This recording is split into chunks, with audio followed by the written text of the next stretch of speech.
We come now in this session to the holiness of God. If there is a truth that has been taught in this ministry at Ligonier, it is this great truth on the holiness of God. There is only one attribute of God that is being declared around the throne day and night, that is being raised to the superlative degree, and that is the holiness of God. As you know, the angels are crying out, "Holy, holy, holy." To raise something to the superlative degree, one would repeat it 3 times. And in reality, what the angels are saying is that God is holy.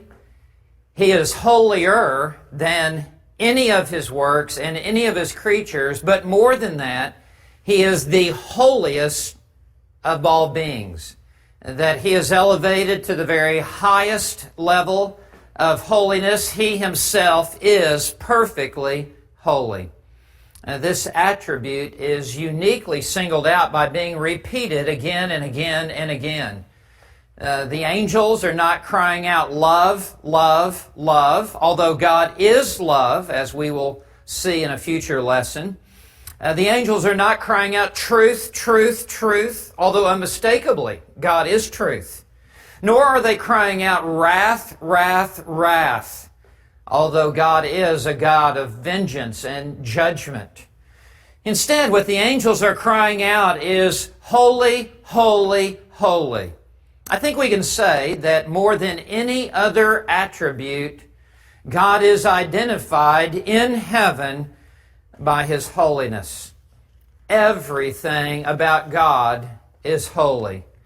His Son is His Holy Son. His Spirit is the Holy Spirit.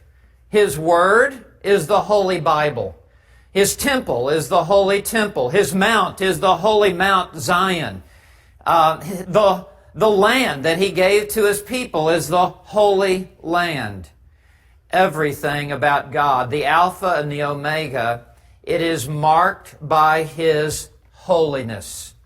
So what does the word holy mean as it relates to God? What does this signify when the angels are crying out, holy, holy, holy? Well, there are 2 primary meanings, 2 distinct meanings regarding the holiness of God.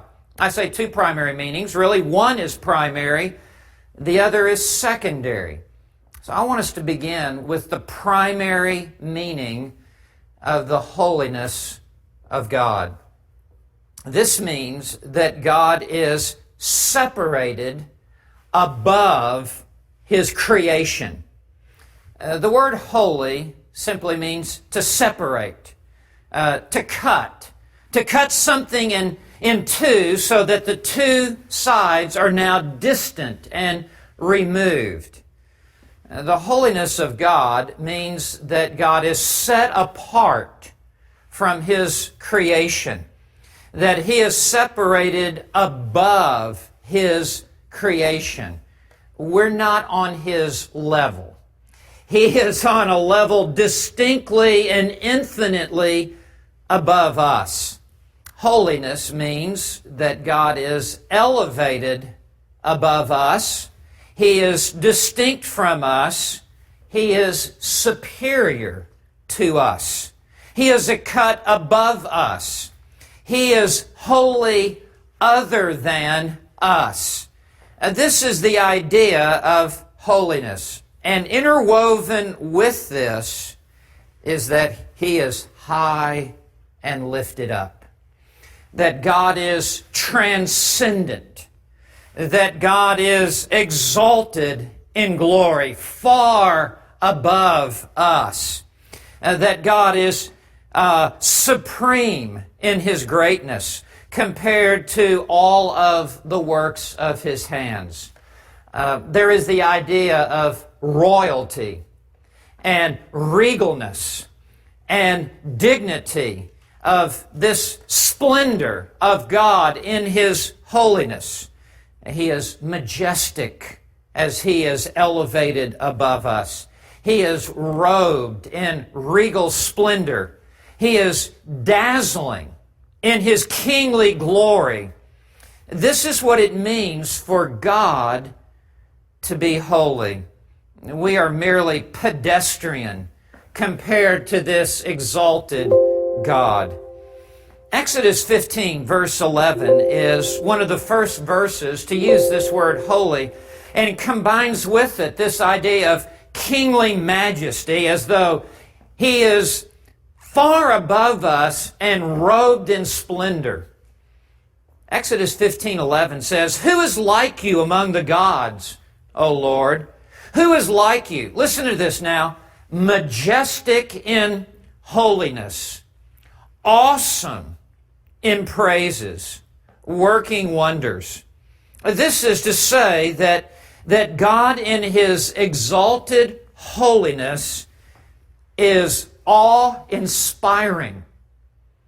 We cannot look upon God in His holiness and yawn and be bored. Then we didn't see Him, because God in His holiness is stunning. He is staggering, breathtaking, so magnificent in the beauty of His holiness that it is mind-boggling to mere creatures to gaze upon His attributes and to contemplate the majesty that belongs to Him alone. We say today, in addressing the Queen of England, for example, we address her as Your Majesty, as she is in her palace or in her castle, as she is surrounded by attendants and she is attired in royal robes. Infinitely more so is God, dressed in glory, enthralled in splendor, in His throne above. 1 Samuel 2 verse 2 says, "There is no one holy like the Lord." In other words, His holiness is so far removed from us that there is no comparison that can be made to God. He is incomparable in His holiness. Indeed, there is no one like you. He is entirely unique. He is so high and exalted, so majestic. Psalm 22, verse 3, combines this idea of the holiness of God and being enthroned in majesty.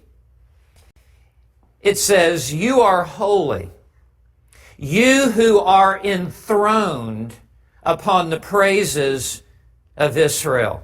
Again, this idea that holiness represents the exaltation and the magnification and the enthronement of God being high and lifted up. In this sense, it touches upon the idea even of His